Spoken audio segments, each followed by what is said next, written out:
Caríssimos irmãos e irmãs, essa solenidade de Corpus Christi para nós é muito especial, né? O corpo e o sangue de Jesus, o mistério da Eucaristia é o ápice e a fonte da vida cristã, né? A Eucaristia. Lógico, a gente faz uma preparação quando a gente é criança, uma catequese, né? Para a gente tomando consciência desse mistério. E mesmo a gente não tendo aquela plena consciência, né, dessa presença de Jesus, aquela plena consciência e maturidade, até um certo ponto a gente recebe essa Eucaristia, né? E aos poucos, com a vivência nossa dessa nossa fé, a gente vai aprofundando essa comunhão com Jesus. E essa solenidade, né, ela já é muito antiga, né, desde o século XIII, né, período medieval. Começam a aparecer lá os milagres eucarísticos, né? O sacerdote que no momento da Eucaristia ele vem aquela dúvida, mas será que é Jesus mesmo que está aqui presente, né, nesta Eucaristia, né? E aí de repente lá começa a sangrar, né, pingar gotas de sangue da hóstia. E são vários milagres eucarísticos ao longo desses séculos, né? Que vão mostrando a presença de Jesus, né, na Eucaristia. E como a gente diz na celebração eucarística, é o mistério da fé. Então, sem fé, é apenas uma hóstia que a gente está comendo, né? Mas quando a gente comunga com fé, como Jesus diz, é meu corpo, meu sangue. Quem come minha carne, bebe meu sangue, permanece em mim e eu nele. Isso nós recebemos da igreja, como diz São Paulo na carta aos Coríntios, que nós ouvimos, né? Aquilo que eu recebi do Senhor, eu vos transmiti. Aí ele diz lá, é o primeiro relato mais antigo que a gente tem da Eucaristia, né? Jesus toma o pão, toma o vinho, partilha entre os seus numa ceia, algo muito familiar. A ceia, aquele jantar, você só partilha e faz uma janta, uma ceia com quem você tem intimidade, né? Então Jesus chama esses amigos e na ceia, na intimidade, ele partilha esse alimento e diz: tomai todos e comei, tomai todos e bebei. Isto é o meu corpo, isto é o meu sangue. Fazei isto em memória de mim. Então, note que Jesus ele não diz lá, isso parece meu corpo, parece meu sangue, isso simboliza o meu corpo, meu sangue. Ele diz, isto é o meu corpo, isto é o meu sangue. É um mistério, né? Então, Jesus, por que a igreja faz isso? Porque é vontade de Jesus. Jesus ordenou que seus discípulos fizessem isso em sua memória, né? Mas não é só para a gente lembrar aquele fato, né? É para a gente atualizar na nossa vida esse mistério, né? Jesus ele quer ser alimento para nós. Assim como o povo no deserto fez aquela experiência do maná, né? O pão que saciou lá a fome do povo, saindo da escravidão do Egito. Deus providenciou um alimento que vinha do céu, né? O maná, que saciou a fome do povo.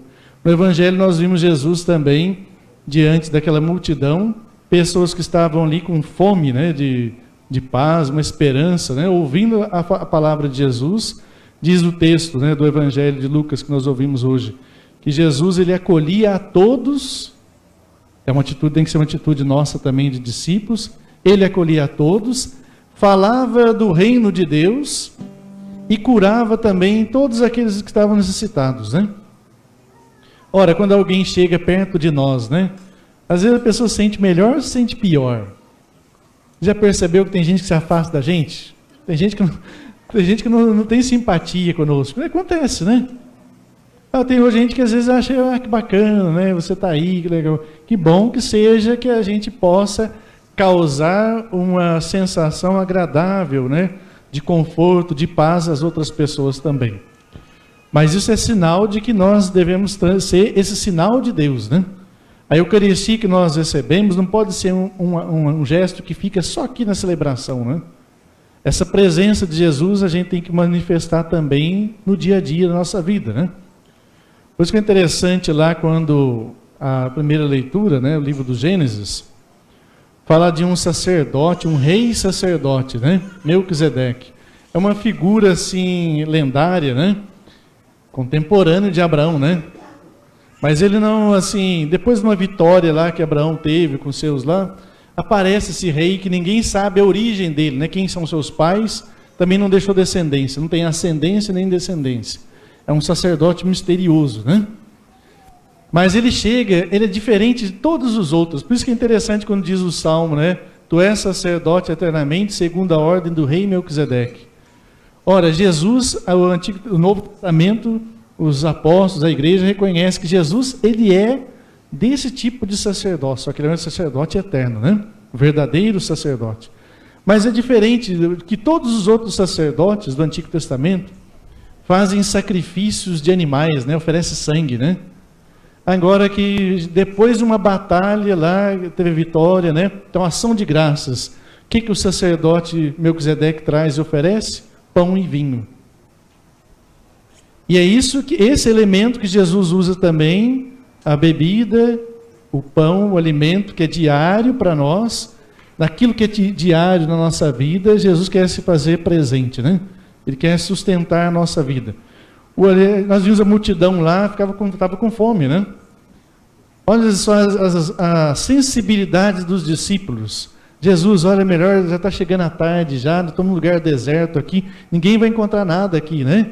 É melhor dispersar o povo, essa multidão aí, cerca de 5.000 pessoas, né? Dispersa esse povo aí para que eles possam ir a algum lugar comprar alguma coisa para comer. É interessante que nesse evangelho, nessa narrativa, os 4 evangelhos narram a multiplicação dos pães, o milagre, né? Dos pães. Mas é que esse trechinho de Lucas aqui mostra que a sensibilidade dos discípulos em perceber, tem boa intenção, né? Poxa, não vamos deixar o povo passando fome, não, né? É melhor dispersar o povo, né? Aí Jesus, ele chama atenção, ele melhora a coisa, né? Olha, dai vós mesmos de comer para eles. Olha que desafio, né? Então não basta só a gente ter intenção, a gente tem que ter uma atitude também, né? E a Eucaristia, quando lá o sacerdote Melquisedeque traz o pão e o vinho, e é o que Jesus usa também nesta ceia na Eucaristia, né? E ali ele se pede para a igreja realizar isso em sua memória. O pão e vinho é o fruto do nosso suor, fruto do nosso trabalho e dom de Deus. Alguém planta lá a semente, né, cuida, rega, mas é Deus que cuida, né? A semente vai brotando e vem o fruto. Mas o ser humano também trabalha esse fruto, cultivando a semente, cuidando da terra, recolhendo, colhendo o fruto, né, transformando. Então, a Eucaristia é a ação de Deus e a ação nossa também. Não é uma coisa mágica, receber a Eucaristia, Jesus já está comigo aqui, né? Por isso que a Eucaristia, o nome a gente usa também como comunhão, né? Comunhão. Ela expressa a nossa comunhão, forma a comunhão entre nós, mas não é algo mágico, né? Jesus está presente na Eucaristia, no pão e no vinho, a sua pessoa, alma, divindade, né? Jesus está plenamente, um pedacinho que seja da Eucaristia, Jesus está ali plenamente presente, né? Mas só que é uma presença oculta, que nós só temos acesso através da fé. É o mistério da fé, né? A aparência do pão continua com a aparência do pão, o sabor do pão, mas é mais do que o pão, né?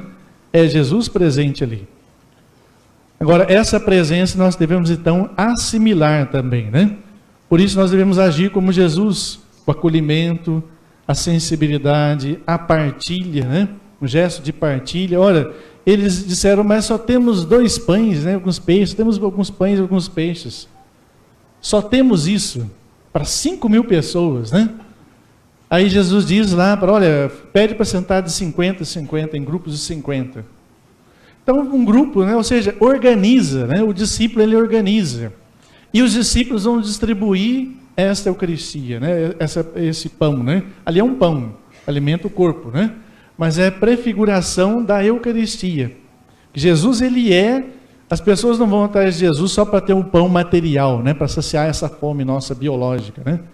Jesus é aquele pão que sustenta a nossa vida. A pessoa de Jesus traz sentido e qualidade à nossa vida, né? Traz razões para a gente viver, né? E é um pão que sustenta a nossa alma, a nossa caminhada para a eternidade. Agora, diante da Eucaristia, desse mistério tão grandioso, né? A gente deveria buscar a santidade, né? A conversão, né? Não adianta a gente dizer assim, eu vou participar da Eucaristia lá, participei, comunguei, mas eu estou brigado com as pessoas, né? Fico tramando maldades, não busco correção da minha vida. Então é meio contraditório, né? A gente deveria buscar, assim, cultivar a pureza de vida, né? Buscar de fato a santidade para a gente estar em comunhão com Jesus, né? Ele sabe que todos nós somos pecadores, né? Nós não somos santos ainda, né? Se nós fôssemos santos, a gente já estava no céu, Deus já chamava a gente aí para o céu, né? Mas nós estamos em busca dessa santidade, né? Por isso, a gente só vai conseguir essa santidade à medida em que a gente alimenta também a nossa alma, através da oração, através da caridade, através dessa presença de Jesus no mistério da Eucaristia. Porém, tem um outro problema aí, um agravante, vamos assim dizer, a situação, né? Hoje em dia, muitas situações, muitas pessoas, tem aqueles que são adultos, mas não foram iniciados na fé ainda. Não participaram, por falhas da própria pessoa ou de familiares, né? Faltou o pai, a mãe, padrinho, madrinha, faltou comunidade para acompanhar familiares, né? A pessoa vai deixando passar. Então, nunca sentiu a necessidade de participar da vida de comunidade, de igreja, né? Então, lógico que não pode participar da Eucaristia, tem que fazer uma preparação, catequese de adulto, catecumenato, né? Hoje em dia, assim, se dizia lá que mais que tem um sacramento, a gente recebe, né? O batismo, quando criança, depois a primeira Eucaristia, depois o crisma, né? Diz que é o sacramento da maturidade da fé. Hoje em dia, se fala muito na igreja que o sacramento da maturidade da fé é a Eucaristia. Não é nem o crisma, é a Eucaristia. Agora, nós temos a maturidade suficiente para participar dessa Eucaristia, né? Então, há muitos casos, pessoas que por uma situação ou outra, né? Casais de segunda união, outras situações assim, que a pessoa não fez ainda a preparação, né? Que ela não tem condições de participar sacramentalmente da Eucaristia, recebendo a acepção da Eucaristia, né? Eu recordo o Papa Francisco dizendo assim, que nesses casos, né, quando você participa da missa, você olha, aquele momento que você olha para a Eucaristia, Jesus está consagrado, a hóstia consagrada, Jesus está presente ali na Eucaristia, com o sacerdote ergue, né? Jesus, à medida que você está olhando para a Eucaristia, você pode ter certeza que Jesus está olhando para você também com um olhar de amor, de misericórdia e ternura, né? Esse olhar deve ser transformador, deve nos encher de esperança, de alegria, porque Jesus olha para nós, né, com amor, com ternura. O Papa Francisco mais ou menos diz uma coisa assim, né? Mas que nós possamos buscar essa participação na Eucaristia, né? Talvez aqui a gente precisa ter fé para ver o milagre, né? Às vezes aconteceu alguns casos na história, né, a Eucaristia, a hóstia lá sangrar, o sangue, o vinho se tornar sangue mesmo, assim, né? Até a NASA analisa lá e vê que é sangue humano e tudo mais, né?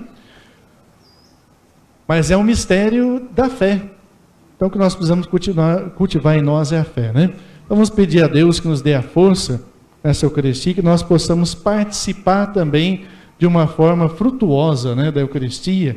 Aquilo que nós devemos ter consciência é fruto da ação de Deus e trabalho humano, né? Fruto da terra e do trabalho humano. É fruto da ação de Deus em nós e nós em comunhão com Deus, né? E nós possamos ser essa presença, levar essa presença de Jesus também às pessoas necessitadas. Como diz Jesus, dai-lhes vós mesmos de comer, né? Que nós tenhamos essa consciência de necessário partilharmos aquilo que de Deus recebemos. Assim seja. Amém.